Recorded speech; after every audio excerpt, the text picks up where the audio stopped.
नमस्कार महाराष्ट्रातल्या भावी अधिकारी विद्यार्थी मित्र आणि मैत्रिणींनो. मी स्वप्न राठोड आपल्या सगळ्यांचं स्वागत करतो PWMPSC वाला या आपल्या फेवरेट यूट्यूब चॅनलवर.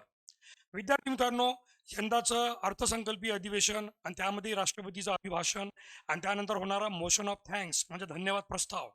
एवढं जास्त हॉटशॉट झालेलं आहे. आणि ते म्हणजे एका चर्चेमुळे, एका पुस्तकामुळे आणि त्याचा परिणाम की सरळ सरळ लोकसभेचे सभापती ओम बिर्ला यांच्या विरुद्ध अविश्वास प्रस्ताव दाखल केलेला आहे विरोधी पक्षांनी. या व्हिडिओमध्ये जाणून घेऊया की नेमकं अविश्वास प्रस्ताव लोकसभेच्या सभापती विरुद्ध कसा आणला जातो आणि त्याची प्रोसिजर कशी आहे. परीक्षेच्या दृष्टीने सुद्धा अत्यंत महत्त्वाचा आहे आणि ऑब्वियस आहे, घटनात्मक दृष्टीने सुद्धा फार महत्त्वाचा आहे. तर लोकसभेचे सभापती सध्या ओम बिर्ला त्यांच्या विरुद्ध विरोधी पक्षनेत्यांनी अविश्वास प्रस्ताव आणलेला आहे. तो म्हणजे भारतीय राज्यघटनेच्या कलम 104 नुसार. हे लक्षात घ्या, भारतीय राज्यघटने कलम नाही का 94 क. तर विरोधी पक्षनेत्यांनी लोकसभेचे सभापती ओम बिर्ला यांच्या विरोधात भारतीय राज्यघटनेचं कलम 94 क आर्टिकल 94C या अंतर्गत त्यांच्यावर अविश्वास प्रस्ताव आणून त्यांना पदावरून हटवण्यासाठी नोटीस सादर केली आहे. हे लक्षात घेण्यासारखं आहे की हा फक्त प्रस्ताव मांडण्यात आलेला आहे, अजूनही अविश्वास प्रस्ताव मंजूर झाला नाही किंवा त्यावर जी आवश्यक चर्चा आहे ती सुद्धा सुरू झाली नाही. केवळ आणि केवळ काँग्रेसचे खासदार गौरव गोगोई यांच्या अध्यक्षतेखाली त्यांनी नाही का कलम 94 क अंतर्गत लोकसभेचे सभापती ओम बिर्ला यांच्या विरोधात अविश्वास प्रस्ताव सादर केलेला, फक्त सादर. सत्ताधारी भाजप आणि त्यांच्या संसद सदस्यांना एक वेगळी वागणूक आणि विरोधी पक्षनेत्यांना एक वेगळी वागणूक देण्यात येतं, असा लोकसभेच्या सभापती यांच्यावर आरोप करण्यात आलेला आहे. आता ज्या विद्यार्थ्यांना संसद टीव्ही किंवा लोकसभा राज्यसभेचे संसदेचे अधिवेशन बघण्याची सवय आहे आणि सध्या इथे अर्थसंकल्पीय अधिवेशन बघत आहे, त्यांना लक्षात आलं असेल की जनरल मनोज मुकुंद नरवणे यांचं जे पुस्तक, बहुचर्चित पुस्तक द 4 स्टार ऑफ डेस्टिनी, जे राहुल गांधी यांनी पहिल्या दिवशी एका न्यूजपेपरमधून त्याला कोट केलं. आणि जेव्हा सत्ताधारी पक्षामध्ये विशेष करून रक्षा मंत्री राजनाथ सिंग यांनी राहुल गांधी यांना म्हटलं की तुम्ही जे बोलत आहे ते सत्य असेल तर ते पुस्तक घेऊन या, दुसऱ्या दिवशी लगेच राहुल गांधी यांनी ते पुस्तक संसदेमध्ये सादर केलं. पण त्यावेळेस पंतप्रधान नरेंद्र मोदी हे लोकसभेत उपस्थित नव्हते किंवा त्यांनी लोकसभेत आपलं जे भाषण आहे, भाषण प्रस्ताव, ते देण्यास त्यांनी नकार दिला. यावर लोकसभेचे सभापती ओम बिर्ला यांनी ज्या गोष्टी म्हटल्या त्या आश्चर्यचकित होत्या आणि कदाचित काही लोकांना त्या हास्यास्पद पण सुद्धा वाटेल. त्यावर सुद्धा माहिती बघूया. पण लोकसभेचे सभापती ओम बिर्ला यांनी राहुल गांधी यांना बोलू दिलं जात नाही अशी विरोधी पक्ष लोकांनी कंप्लेंट केलेली आहे. आणि काही लोकांचं असं पण म्हणणं आहे की स्वतंत्र भारताच्या संसदीय इतिहासात पहिल्यांदा असं घडलेलं आहे की जो अधिकृत विरोधी पक्षनेता आहे, लीडर ऑफ ऑपोजिशन, त्याला बोलू दिलं नाही.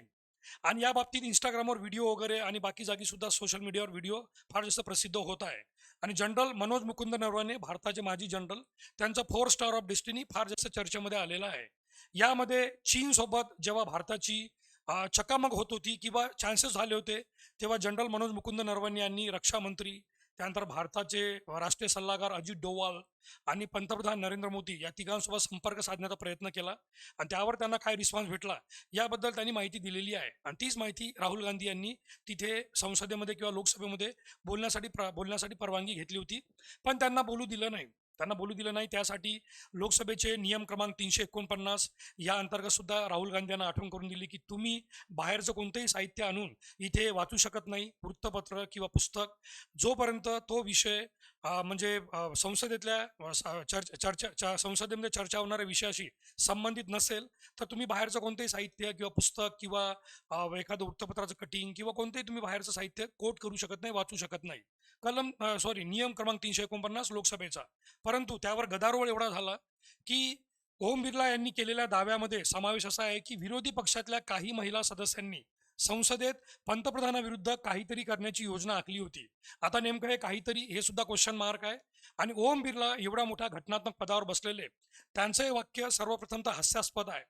भारताचे पंतप्रधान नरेंद्र मोदी यांच्या सुरक्षेवर दररोज 1,75,00,000 मिनिमम, हा जवळपास आकडा आहे, एवढा रुपये खर्च होतो दररोज, 1,75,00,000 साधारणतः. बरं, त्यात संसदेमध्ये मार्शल्स असतात, मार्शल, लोकसभा राज्यसभेमध्ये मार्शल असतात, मार्शल.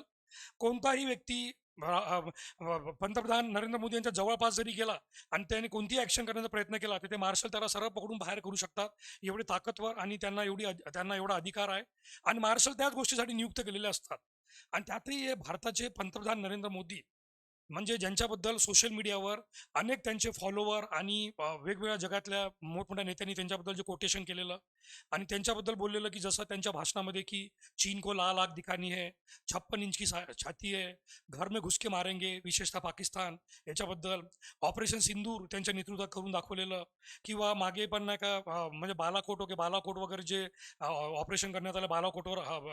म्हणजे ऑपरेशन पुलवामा हल्ल्यानंतर आणि पुलवामा हल्ल्यानंतर जे काही भारताने प्रतिक्रिया दिली पाकिस्तानला त्या ऑपरेशन बंदर अंतर्गत या सगळ्या गोष्टीवरून ओम बिर्ला यांना भारताचे पंतप्रधान नरेंद्र मोदी आणि त्यांची सुरक्षा एवढी कमकुवत वाटली का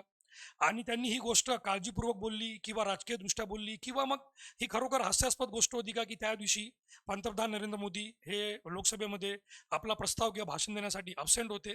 आणि संसदेत पंतप्रधान का आले नाही तर काय काँग्रेसच्या काही महिला खासदार यांनी काहीतरी करण्याची योजना आखली होती